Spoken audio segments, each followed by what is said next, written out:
aqui.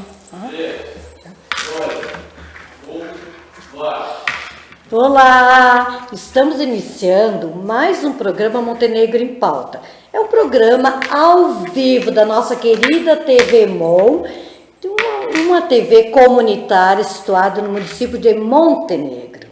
Um grande abraço, que bom tê-los. E é um programa que eu, uma professora, Janete, lhe ensino, saí de uma sala de aula de matemática e vim tentar participar um pouco mais. Depois de aposentada, tentar dar um pouco mais de participação, assim, uma contribuição a mais na área da educação. Então, muitas vezes, eu vou tratar aqui como uma sala de aula. Então, vocês me perdoam, porque a gente não é, né? Não queremos tomar o lugar de um apresentador jornalista por aí. Muito bem. Hoje é uma quarta-feira, dia 21 de maio de 2025. A pauta é um assunto que nos envergonha muito. Lembrando aqui que no dia 18 de maio é o Dia Nacional de Combate ao Abuso e à Exploração Sexual de Crianças e Adolescentes, instituído pela Lei Federal 9.970 de 2000. Isso. Muito bem. O Brasil, vergonhosamente, tem 13 casos de abuso infantil por hora. A maioria dos casos são de abuso sexual. E o abusador mora com a vítima. São, em média, 115 mil vítimas por ano. Esses dados foram divulgados pela TV Brasil nessa semana. E em Montenegro, nesta semana, nós também tivemos, os dados, dado por vocês vão conhecer, pelo nosso querido psicólogo Guilherme. Também nós temos uma cidade de Montenegro com 68 mil habitantes. Nós temos 2 casos de abuso sexual infantil por semana. Isso é triste. E nós temos que reverter essa realidade. E é um compromisso de todos nós. Esses números, eles deixam claro a necessidade de se enfrentar duramente esse problema, protegendo nossas crianças que muitas vezes se deparam com a violência dentro das suas próprias casas. Alguns projetos vêm para conscientizar os pais e comunidade e ensinar aos pequenos seus direitos. Se você percebe que algum desconforto está acontecendo, diz que sim. Você só não está colocando ninguém na cadeia. Você está levantando uma hipótese para ser verificado que alguma possibilidade de abuso pode estar acontecendo. Então, não vamos nos omitir. Vamos discar o 100.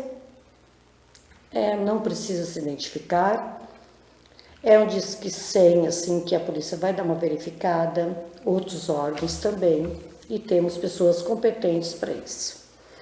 Um exemplo de ação política bonita que está acontecendo em Montenegro, e eu apresento vocês hoje. Olha os meus convidados, Hoje, pois, estou recebendo alguns membros guerreiros do Comitê de Enfrentamento à Violência Sexual de Montenegro.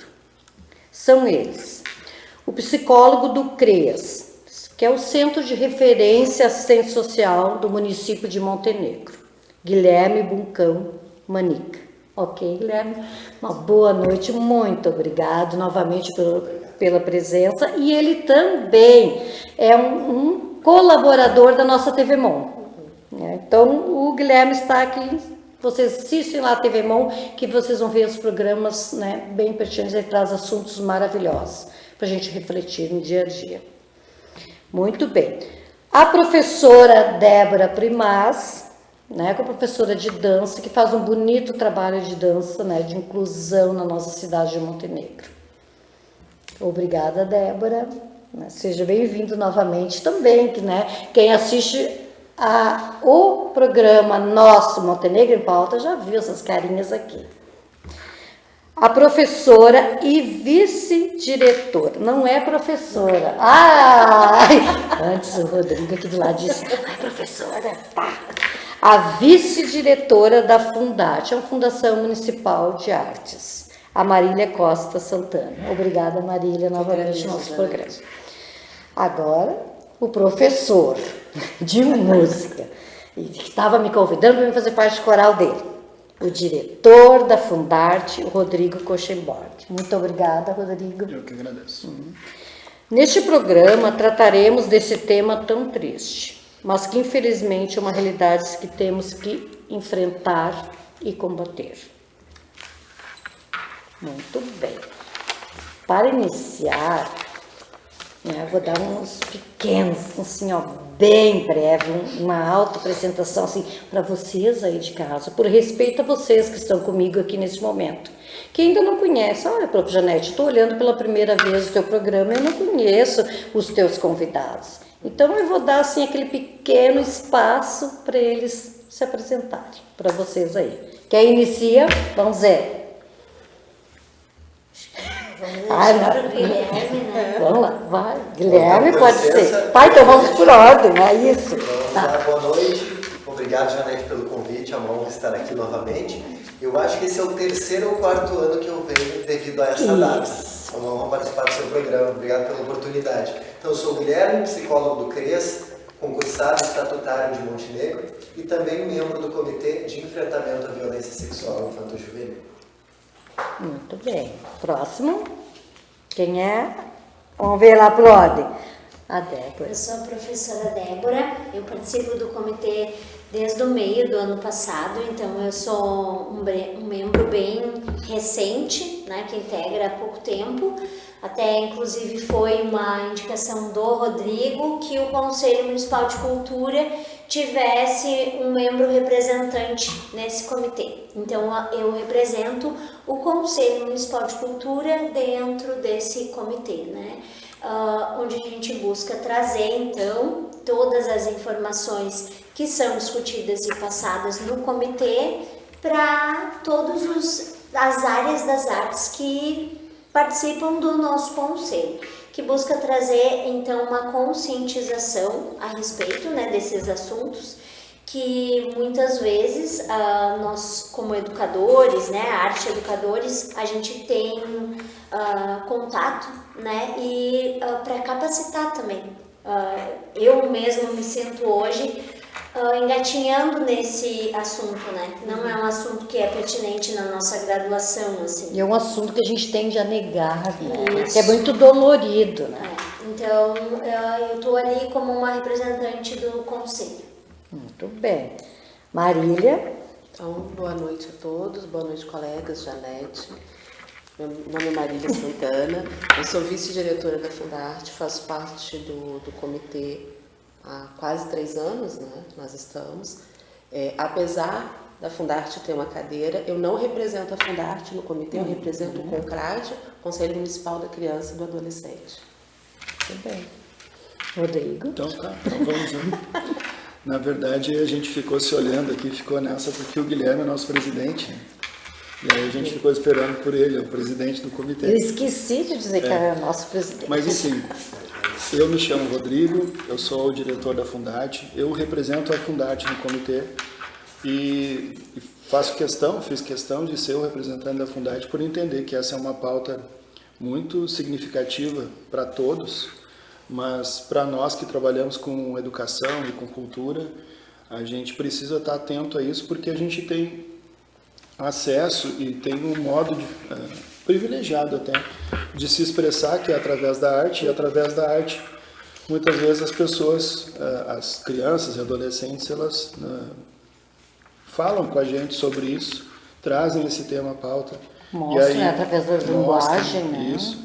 E aí a gente precisa estar atento realmente a isso. Então, acho que é importante a minha participação nesse comitê e ter a Fundarte nesse lugar e, enfim, envolver. Quanto mais gente tiver envolvida, engajada nessa temática, melhor e mais saudáveis serão os nossos adolescentes e crianças.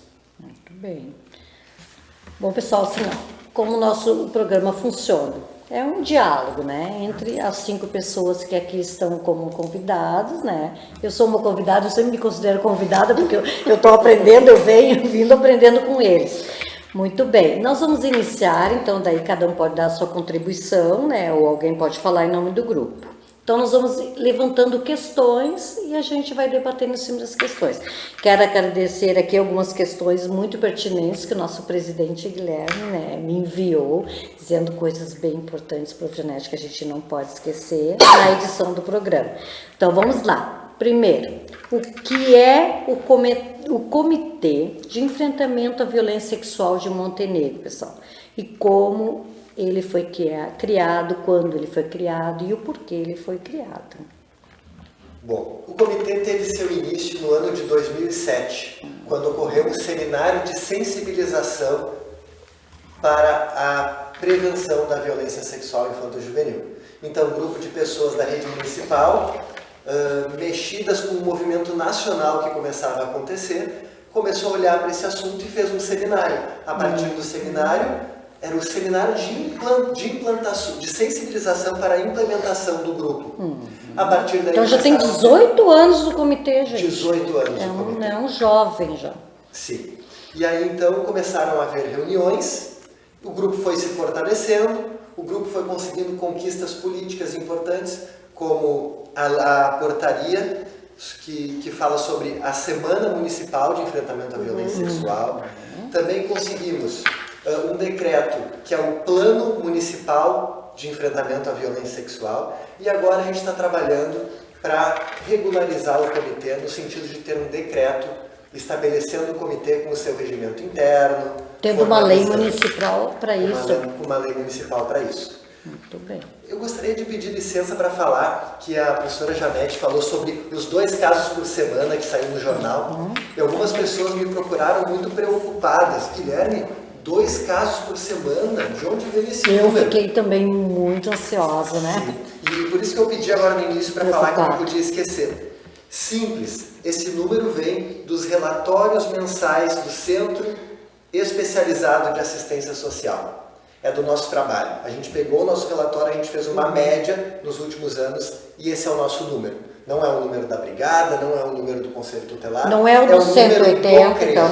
Não é o do 180. Ah, muito bem, que as pessoas estavam perguntando para mim, será que é o número 180, meu Deus? Não. Eu ainda não comprou. Ah, então é mais que preocupante ainda. Das famílias que nós acolhemos toda quarta-feira. De casos consumados, comprovados, né?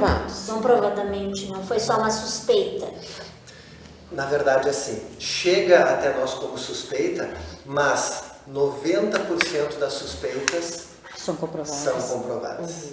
Porque depois vai para o CRAI e é evidenciado que houve o abuso e a criança fala que houve, a gente precisa acreditar na criança, a gente pode falar mais sobre isso. Mas eu gostaria de deixar isso claro sobre o número. E o comitê, então, existe há 18 anos. Ele é um grupo de pessoas, de atores de diferentes instituições. Intersetoriais, né? Os profissionais que atuam. Exato. Cujo objetivo é articular intersetorialmente ações de prevenção, mobilização e sensibilização para esse tipo de violência. E são organizações governamentais e não governamentais também que integram os representantes? Ah, isso é importante também, gente. A paridade, né? Sim, paridade, né? Muito bem, alguém tem alguma contribuição sobre esse? Vamos. Não, o que eu gostaria de comentar é que realmente esse número é muito alarmante. É um número muito significativo que nos impacta, gente, muito assustador. Mas que a gente também tem que olhar por um outro lado. Esses números estão chegando porque momentos como esse que nós estamos fazendo hoje, que esse trabalho, é um resultado que a gente está vendo. Né? Porque esses números poderiam não acontecer, esses crimes poderiam não estar sendo vistos.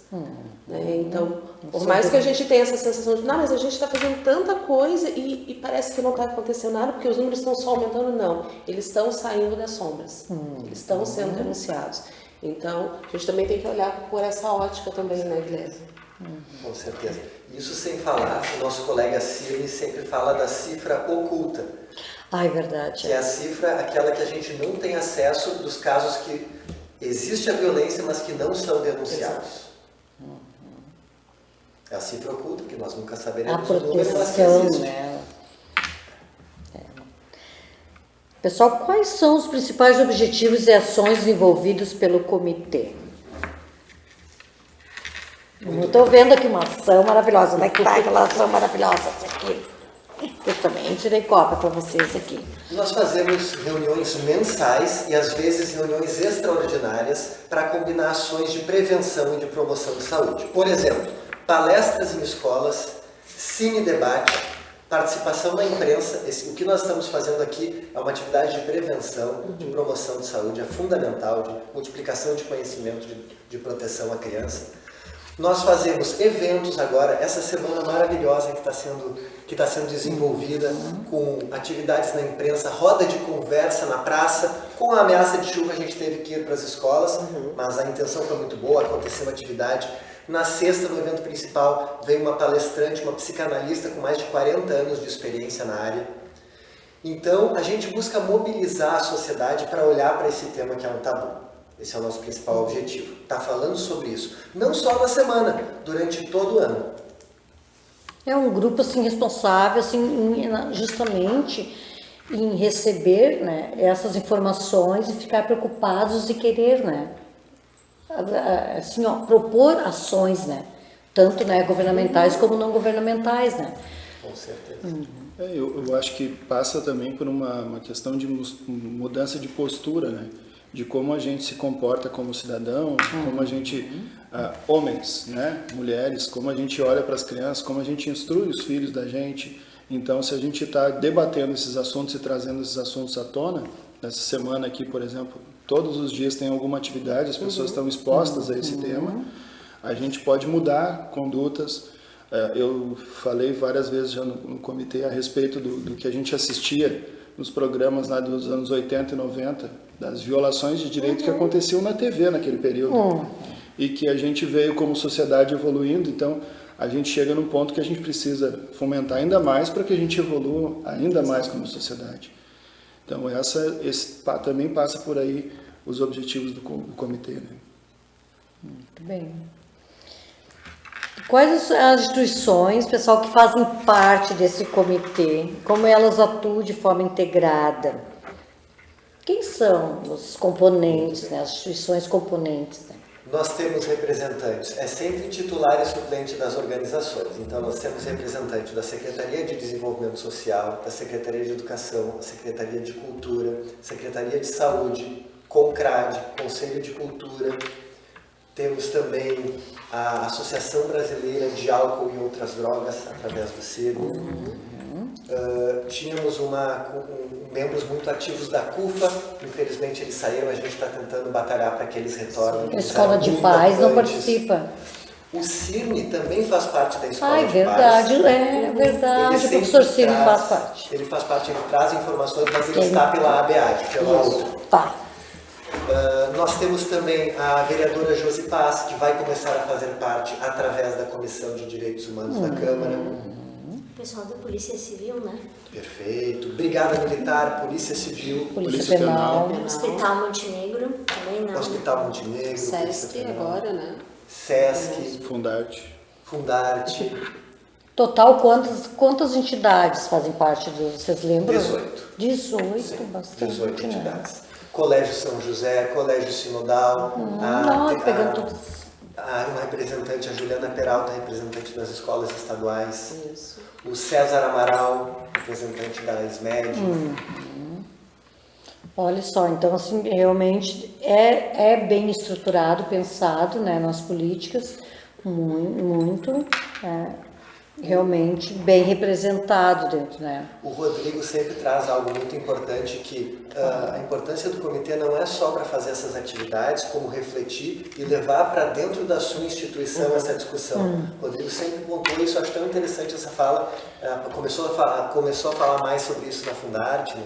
Sim, a minha percepção desses grupos, conselhos, a gente precisa trazer as discussões da instituição para dentro do comitê, e a discussão que ocorre no comitê a gente tem que levar para as reuniões de gestão, tem que levar para o Conselho de Cultura, tem que tirar de dentro desse comitê, porque senão fica restrito só aquelas pessoas. Né? Então, o que a gente tem feito na Fundarte ao longo dos últimos anos? A gente tem promovido palestras do próprio Guilherme, que vai lá conversar com a nossa equipe, a gente teve outros profissionais que falaram sobre o mesmo tema, a gente tem a TV Cultura, que faz parte da grade da Fundarte, ela tem como último card da sua programação, de todos os programas que a gente veicula na internet. A gente tem o logo e o número do Disque 100 como canal de denúncia. Então a gente vem fazendo essa movimentação dentro da Fundarte e daí, com isso, daí eu acho que é um exemplo bacana de trazer, é que o comportamento das pessoas começa a se modificar a esse respeito. Os professores começam a ficar atentos quando tem um aluno ou uma aluna com... Se comprometer com a causa, né? Se comprometer com isso. A gente percebeu que tem um homem mais velho circulando no ambiente que estão as meninas. Aí a gente começa a tomar cuidado com isso. Às vezes não é uma situação de abuso, às vezes é só uma coincidência. Mas é importante que a gente tome cuidado. Olhar, a gente né? tem, dentro da instituição, a gente tem crianças de 3 anos até senhoras de 90, quase 100 anos. Então a gente tem uma diversidade, pais, enfim. A gente precisa ter esse olhar para tentar diminuir, minimizar, mitigar esses abusos. E também, assim, dentro da educação, a gente sempre fala que o ambiente mais propício é na casa, né? O Guilherme traz esse dado assim, de pais, mães, padrastos, madrastas que têm esse comportamento abusivo com os seus, que deveriam ser os seus protegidos.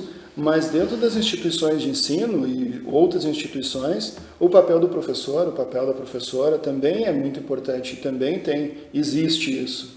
Então a gente tem que tomar esse cuidado.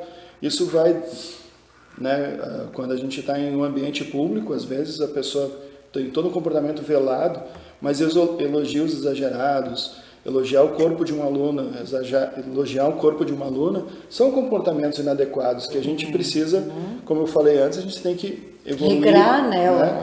Evoluir, pensar sobre isso, trazer esse assunto à tona para que a gente mude realmente o comportamento das pessoas. Então, é isso que eu acho que é importante a nossa participação como membros e como entidades diferentes, da gente estar levando do comitê para cada um para a sua instituição. A Débora leva para o Conselho de Cultura, no Conselho de Cultura a gente conversa a respeito do tema, e daí no Conselho de Cultura são outras instituições que vão também levar isso, a gente vai capilarizando essa temática. Eu acho que essa que é a importância desse comitê intersetorial que a gente tem orgulho de trabalhar, né? Acho que é importante. Eu acho que só muda realmente o comportamento com a aquisição do conhecimento, né? Então, olha a formação continuada, a preocupação que o Rodrigo tem realmente de trazer para dentro da sala de aula, trazer para a reunião de professores, né? Trazer para uma reunião de enfermagem, né? Então, realmente, esse é um impulso muito importante. E assim, né, já eu acho que falar, né, como ele disse, que é um tabu, é um assunto que é um tabu. No caso, logo nas primeiros encontros que eu participei ali do comitê, eu fiquei muito impactada porque eu fiquei vendo assim como eu como mãe também, pequei, né? Exatamente, como mãe despreparada para a evolução também da minha filha. Por exemplo, aí eu vi a senhora que representa o Hospital Montenegro, estava fazendo algumas abordagens e eu percebi que eu nunca tinha conversado com a Sara a respeito de que agora ela vai para o 1º ano, né? Então o banheiro, ele é um banheiro coletivo, assim, então ela vai sozinha, agora não tem mais o acompanhamento de nenhuma cuidadora. Eu nunca tinha orientado ela que ela vai ter que ir sozinha, ela tem que fechar a porta, ela não pode ninguém acompanhar, deixa ninguém acompanhar ela. Eu não tinha tido esse cuidado de alertar, alertar e conversar com ela sobre esse assunto, né? E sempre me achei muito esclarecida sobre todos os assuntos de sexualidade, né? Tudo, sempre tive uma família muito aberta que me deu todo esse conhecimento, mas é isso, né? Falta a gente estar sempre falando sobre esses cuidados que são pequenos e básicos, mas que podem evitar, né? Porque eu acho que é muito comum o furto, esse crime. Muitas vezes a situação, claro que a pessoa tá ali já, ela tem, né, uma tendência a realizar, mas muitas vezes a criança está numa situação desprotegida, se coloca, né, numa situação desprotegida e acaba acontecendo o abuso. Então a gente ensina as crianças também como elas podem se comportar que tentem evitar se colocar numa situação de risco, né? Mas eu acho que isso também acontece muito, né, Débora? Porque a gente também se sente muito inseguro. Em que momento a gente vai falar sobre isso com uma criança? E né? o que se deve será isso? Fala-se ou não fala? Será que está pequeno demais para a gente tocar nesse assunto? Será que falar sobre isso vai incentivar, vai gerar alguma curiosidade sobre? Então, muitas vezes, nós temos esses medos. Nós temos insegurança, Nós na verdade. temos Né? essa E o que insegurança. se deve será, assim, essa insegurança, assim, para a gente gerar assim, um tabu, né, que a gente colocou nesse tema? Sim, eu estudei muito sobre o tema e os estudos mostram que a partir dos 6 anos de idade já é possível falar sobre esse assunto com as crianças. De uma forma muito clara, muito objetiva, sem rodeios e com uma linguagem apropriada. Então, Não tão fantasiosa, né?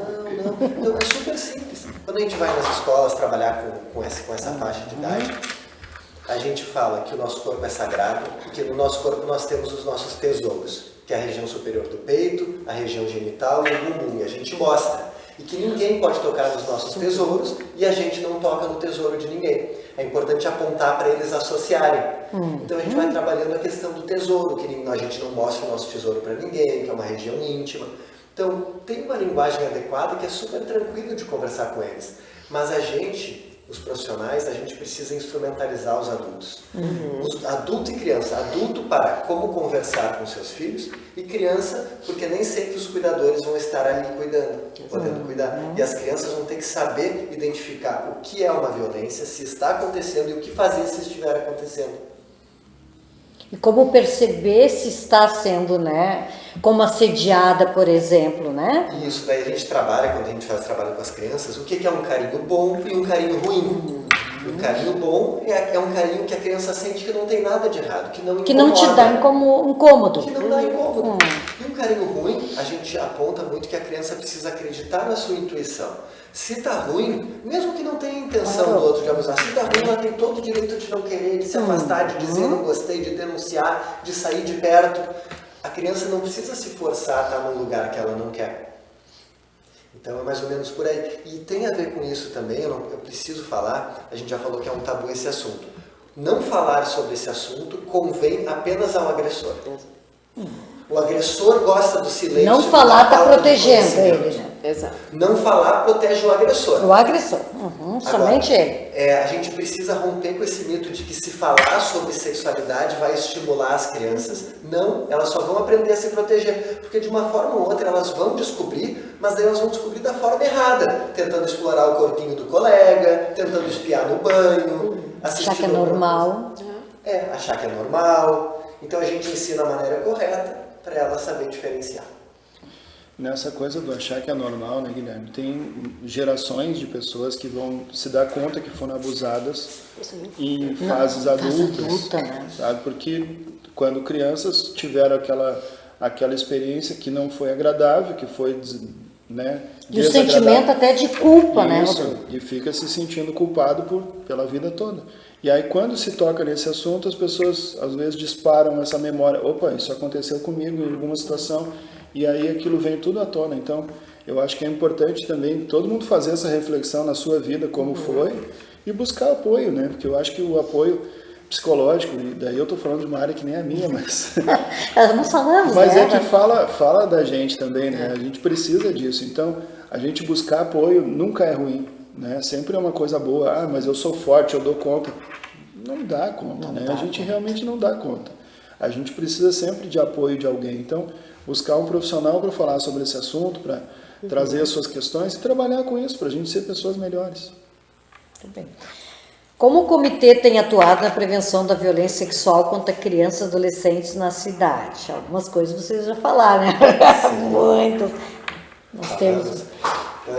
Eu acho que essas ações articuladas, intersetoriais, a multiplicação do conhecimento e das informações, ações de panfletagem, eu não tinha falado, a gente também faz, vai na praça, mobiliza a comunidade.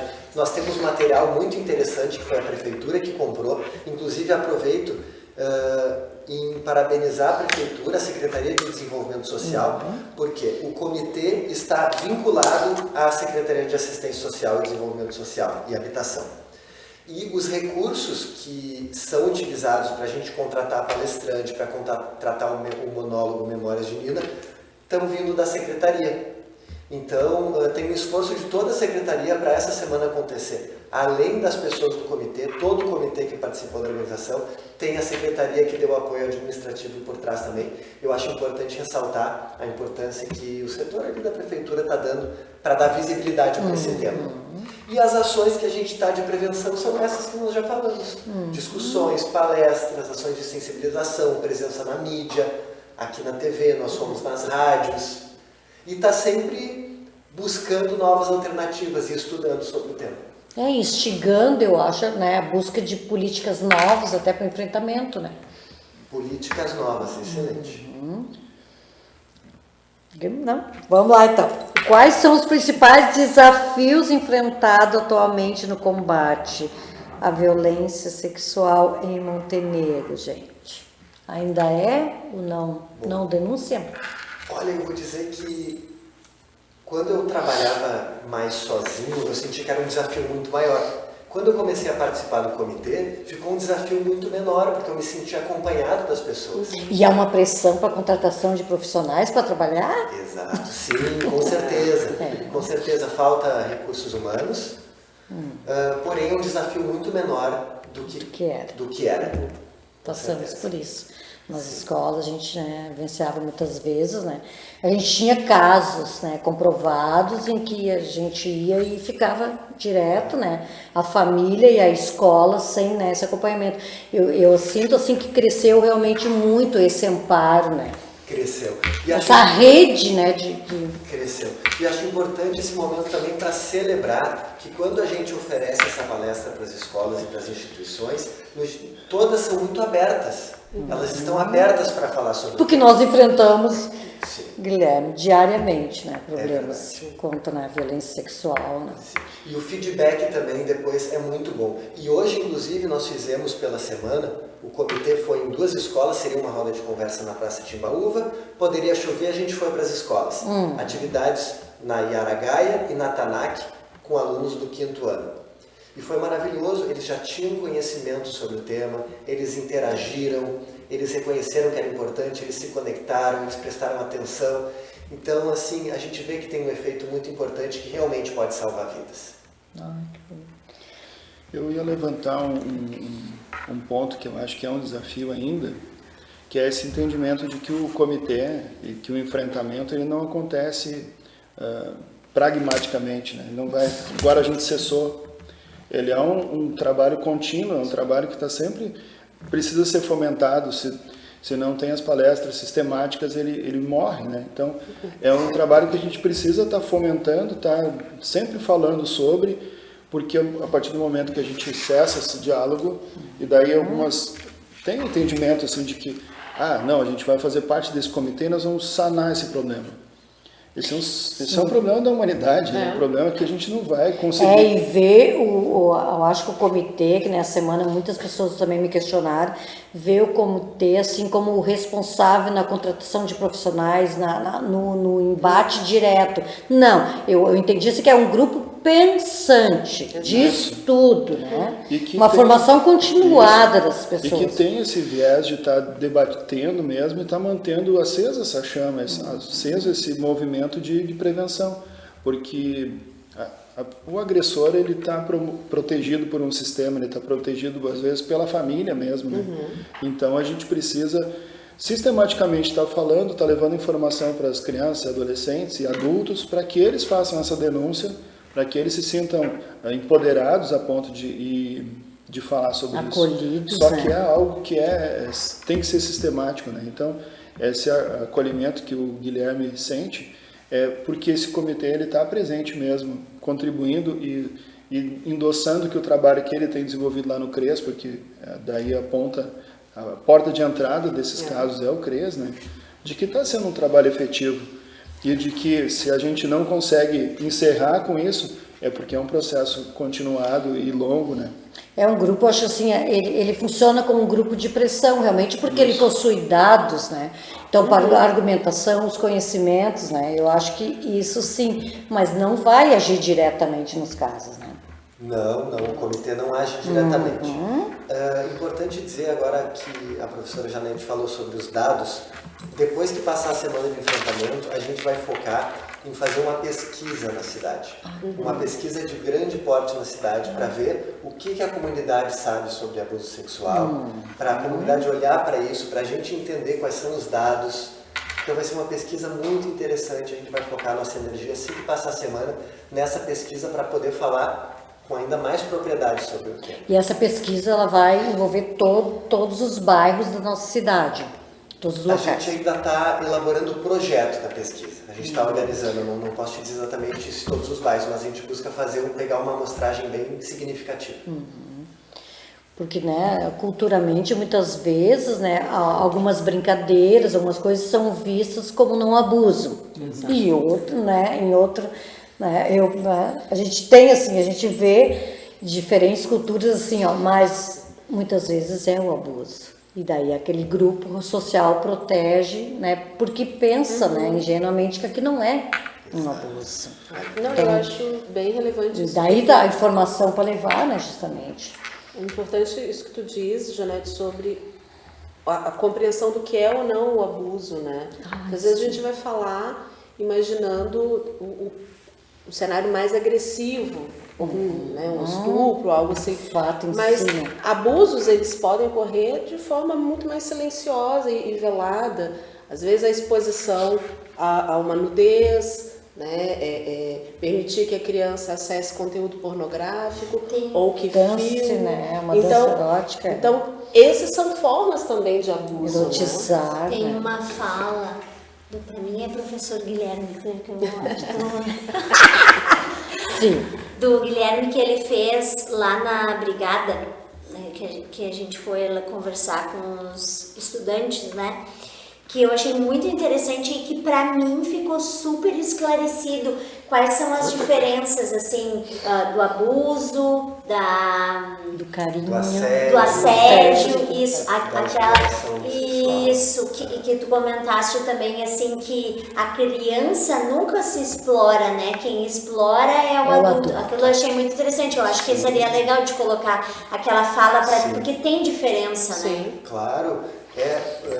Guilherme, fala então sobre isso, vamos ver. Sim, a violência sexual, eu gosto de explicar que ela é um guarda-chuva que ela engloba 4 conceitos. O primeiro é o abuso sexual, que ele pode ocorrer com toque ou sem toque. Com toque ele pode ser uma passada de mão, uma batida na bunda, uma roçada. O abuso sexual pode também ser um olhar invasivo, mostrar os genitais para a criança, pedir para a criança expor os seus genitais. São exemplos de abuso sexual. Não necessariamente tem a penetração. Já o assédio, por sua vez, ele é um convite, uma investida, uma piscada, uma fala inadequada para uma criança ou adolescente. A exploração sexual infanto-juvenil não é a criança que se prostitui, porque nenhuma criança se prostitui. É o comércio em cima dela, né? Exatamente, a família que vende o corpo da criança, que usa a criança como escrava sexual para obter retorno financeiro. E por fim, o aliciamento online, que são os pedófilos, abusadores, perversos, agressores, violadores, que se passam por criança ou adolescente por meio de redes sociais ou jogos ou bate-papos para obter nudes, para mostrar suas partes íntimas, para criar um vínculo com a criança e abusar. Então esses 4 conceitos são bem importantes para diferenciar, para fazer essa diferença de tudo que está engloba a violência sexual. Acho que isso é bem didático, né? Eu acho assim, que fica realmente claro, né? Eu acho que cada situação e que as 4 situações são muito graves, né? Sim. E que a gente tem agora essa, né, realmente das redes, né? Esse, né? Que o aparelho não é o vilão, né? O vilão, né? Nós somos, né, as pessoas que estão usando esse aparelho, né? Muito bem, nós falamos sobre os dados, então, que a gente falou. Existe algum canal específico para denúncia e orientação sobre violência sexual do município, além do 180? Qual seria, assim? Para onde a pessoa pode recorrer?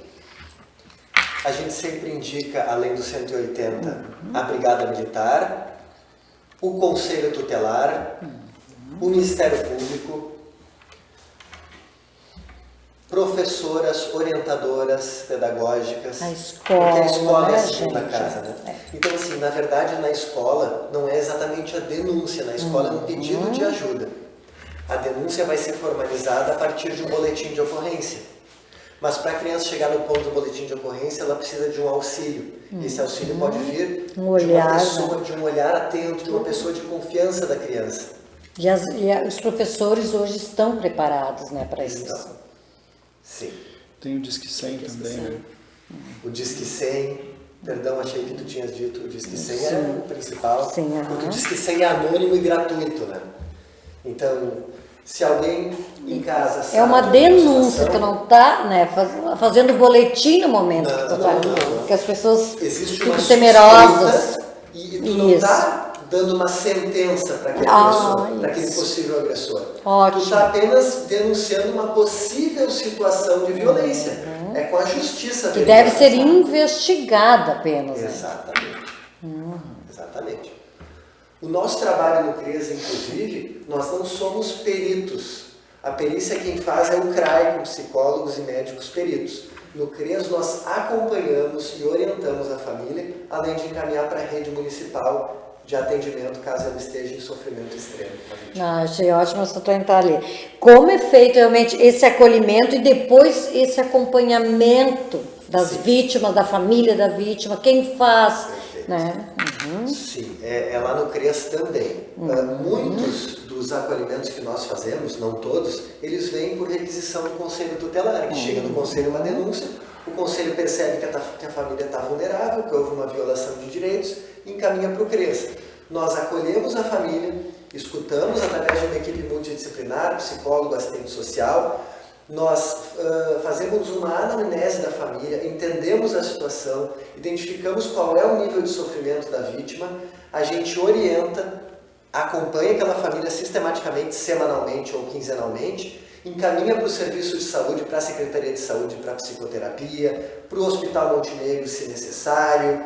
O Conselho Tutelar é que vai encaminhar para o CRAI, não é o CREAS, e a gente faz essa orientação psicossocial de garantir se está afastado do agressor, de apoiar e fortalecer a função protetiva da família, de fortalecer a potencialidade daquela criança ou adolescente, de validar o que ela está sentindo. Isso faz em parceria com o Conselho Tutelar. O Conselho Tutelar fica mais focado na criança, indo na escola para ver, e o CREAS fica mais na família, é isso? Sim, o CREAS fica na criança também, mas o Conselho dá um amparo sempre. A equipe do Conselho Tutelar é fantástica. Sim. E trabalhar em parceria com eles é maravilhoso.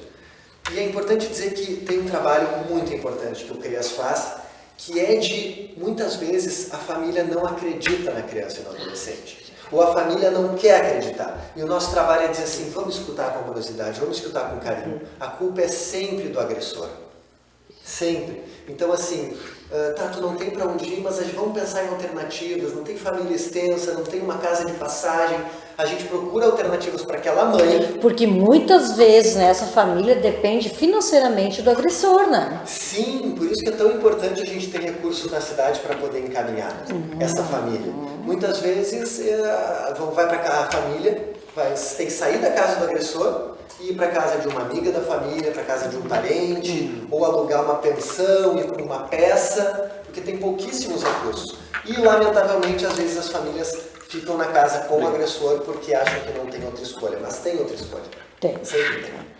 E assim, o que a gente sempre,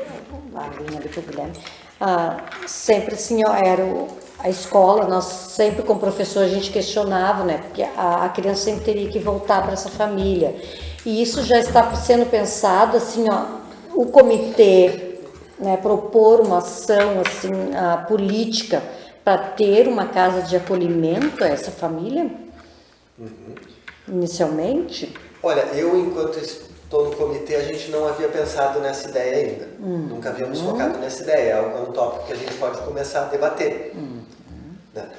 Nós temos casa de passagem em Montenegro, né, ali a Casulo, nós temos ali junto ao Recreu, né? Sim. Em alguns outros momentos já aconteceu de algumas famílias irem para aí em situação de emergência, mas especificamente para mulher e filha ou filho vítimas de violência nunca foi pensado. Como o comitê assim, articula suas ações, como assim com os serviços da rede de proteção? como o CRES, o Conselho Tutelar e a Saúde, essa articulação, ela se dá com os integrantes do comitê? Exatamente. Inclusive, as reuniões do comitê, que ocorrem nas terceiras quintas-feiras do mês de manhã, elas ocorrem de forma itinerante. Olha que importante, Não gente. é sempre no mesmo lugar. Por quê? Para a gente envolver aquela instituição, para ter uma Para sensação de conhecer o pertencimento, trabalho. para conhecer o trabalho, para todo mundo se sentir fazendo parte do comitê. Isso eu acho que é uma ação de articulação e sensação de pertencimento fundamental. Fundamental. Porque ajuda a pessoa a se comprometer com o comitê, com a reunião, com a causa. E a gente conhece os locais, conhece os profissionais do local, o local se mobiliza, está tendo reunião do que é, do Comitê de Enfrentamento à Violência Sexual. Então isso mexe com o local e isso não deixa de ser uma ação. E aguça a curiosidade, né, Guilherme? Exatamente. Do buscar, né, saber o assunto, porque aquele grupo está realmente, né, mobilizado. Eu sei que nas escolas, quando nós tínhamos as reuniões do CONCRAD, principalmente, né, como os professores eram os alunos, quem é aquele grupo que está sentado? E isso é realmente maravilhoso, né? Essa articulação, esse caminhar entre, né, as entidades, né, parceiras, né? Exatamente. Há capacitações ou formações oferecidas para os profissionais da rede sobre o enfrentamento à violência sexual? Trouxemos para Montenegro, o comitê trouxe, eu não estava nesse momento, uma profissional. Uma vez o comitê foi, se não me engano, para Novo Hamburgo fazer uma capacitação com uma profissional especialista no assunto. Nós trouxemos também uma profissional muito competente para fazer uma fala de capacitação para atores da rede municipal. Então era menos para alunos e mais para atores da rede. Dá para dizer que foi uma capacitação, mas que eu me lembre, a equipe foi até uma outra cidade para fazer já uma capacitação, mas é algo que a gente precisa olhar mais. E aí eu lembro que eu gostaria de ter falado sobre os desafios. Eu acho que até a própria semana, né, é um momento Sim, maravilhoso. no ano passado. Sim. No ano passado. No ano passado a gente desenvolveu uma atividade lá no Teatro Terezinha, onde a gente trouxe a Marina Raider, falando sobre as questões da arte, como é que é Beneman? Sim, Priscila Beneman. Priscila, e mais um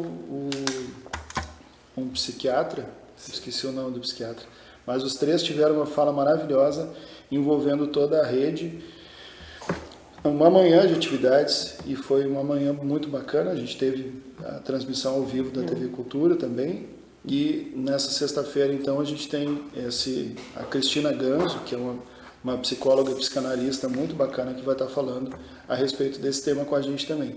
E teve um outro evento no ano passado, Guilherme, né? que é a Cole Penélope, que também veio uma moça de Novo Hamburgo falar de um projeto que ela desenvolve lá em razão da filha dela ter sofrido abuso, violência e posteriormente ter falecido, não em função disso, mas faleceu. Sim. E ela levanta essa bandeira lá junto. Então, o Guilherme traz a história do comitê, né, com esses eventos que foram promovidos anos atrás. A gente, do ano passado para cá, vem também fazendo algumas ações ainda incipientes, mas ganhando volume. Eu acho que a capacitação, se vocês querem isso, pessoal, assim, está acontecendo nesta semana, né? A Semana Municipal de Enfrentamento à Violência Sexual contra Crianças e Adolescentes, né? Alguém gostaria de falar daí sobre essa capacitação, porque não deixa de ser uma capacitação, todos serão convidados, vamos fazer um grande convite a vocês que estão em casa. Tem até a certificação, né, Guilherme? Tem até certificado. Isso, vai lá, Guilherme. Porém, já dá para dizer que já é um sucesso, porque nós não temos mais vagas para de manhã e de tarde. Sim. À noite ainda tem 25 vagas para o monólogo Memórias de Nina. Sim. Então, se alguém tiver interesse, pode procurar um dos membros do comitê, pode ligar lá para o CRES. E esse público, a adesão desse público, são profissionais atuantes na educação e na saúde, ou pais?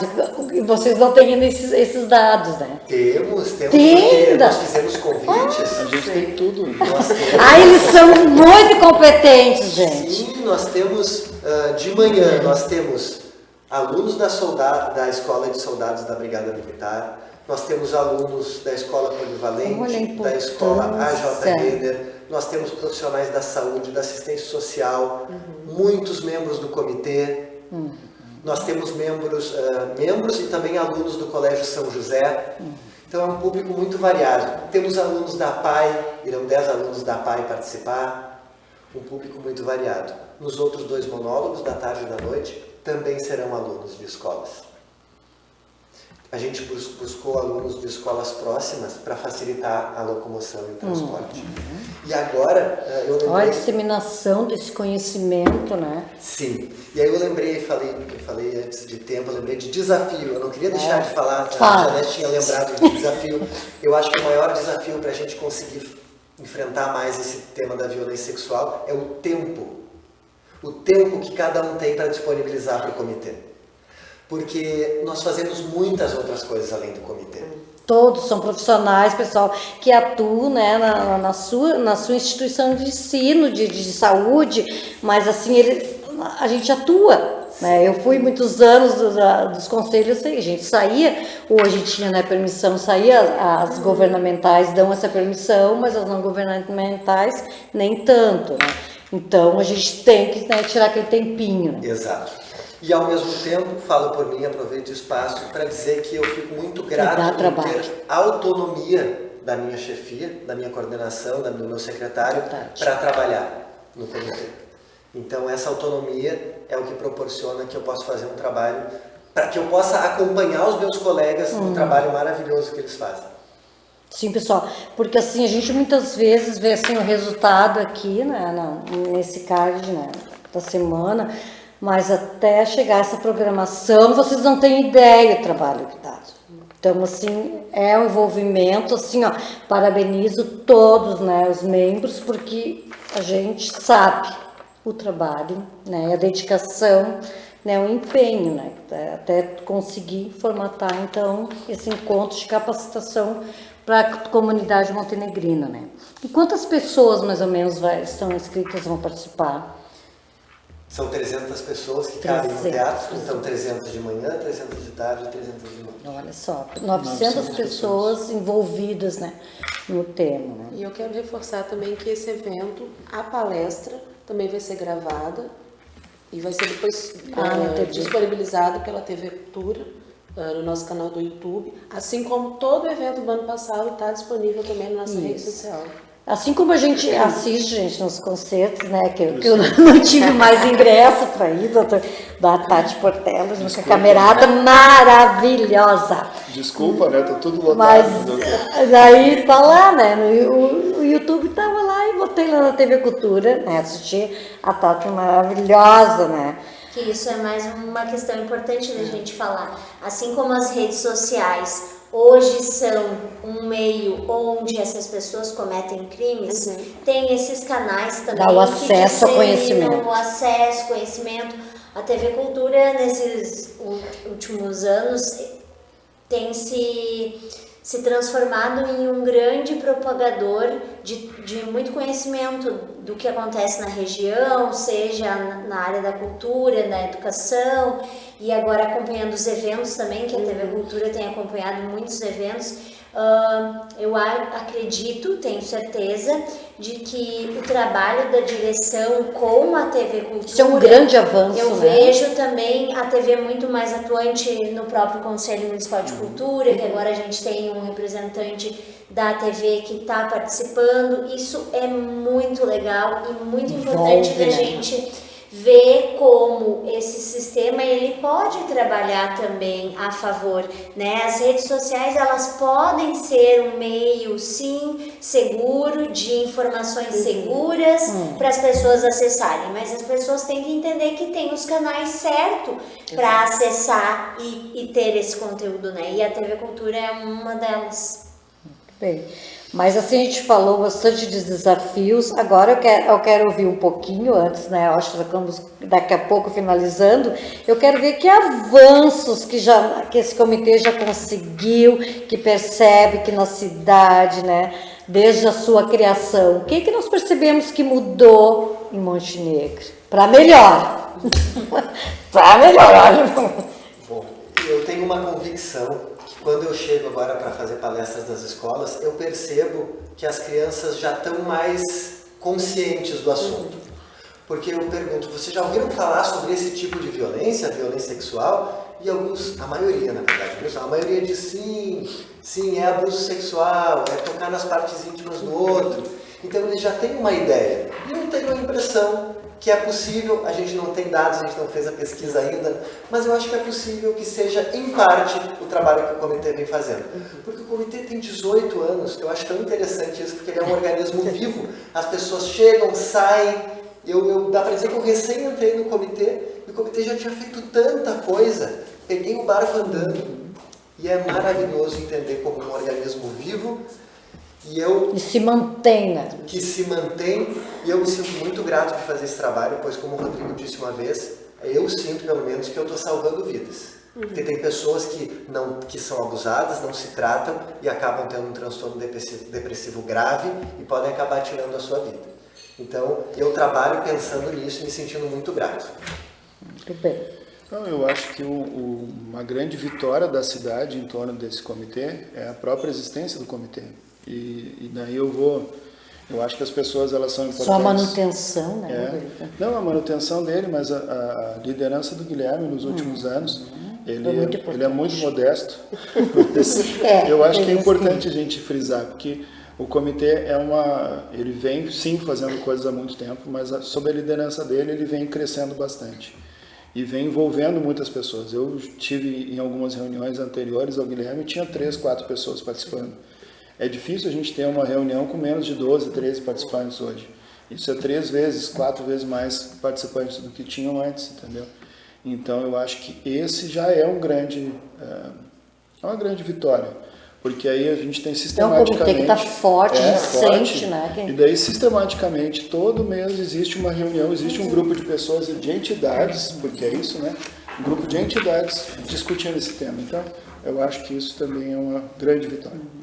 Muito bem, já estamos a 3 minutos para finalizar o nosso querido programa Montenegro em Pauta, mas nesse momento, né, eu quero agradecer a presença de vocês todos e para finalizar, eu quero que cada um deixe assim, uma mensagem, né, para a sociedade montenegrina sobre o papel de cada um de nós na proteção das nossas crianças e nossos adolescentes.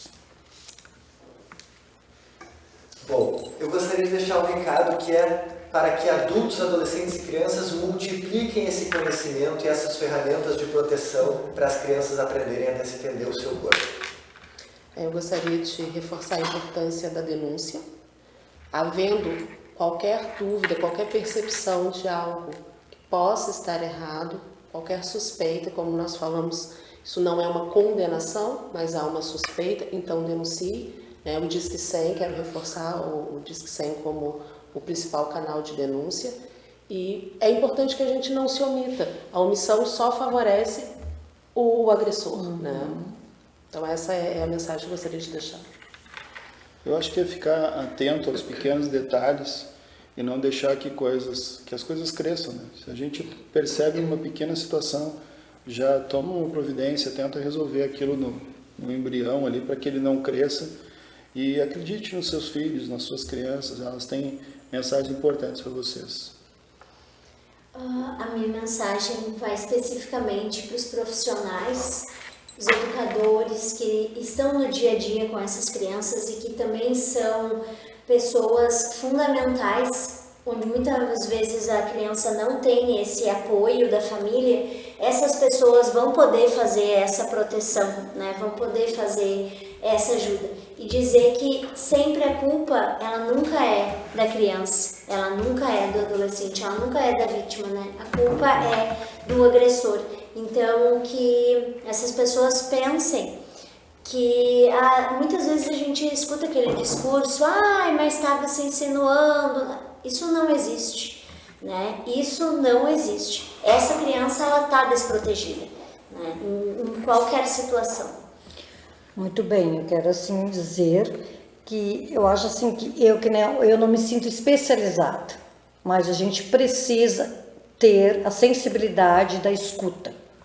Se eu não estou preparada para especializar aquele momento de acolhimento, eu vou procurar apoio. E nós ouvimos daqui que nós temos uma rede de apoio em Montenegro para nos preparar. Então, se a gente escutou, desconfiou, não se sentiu bem, busque.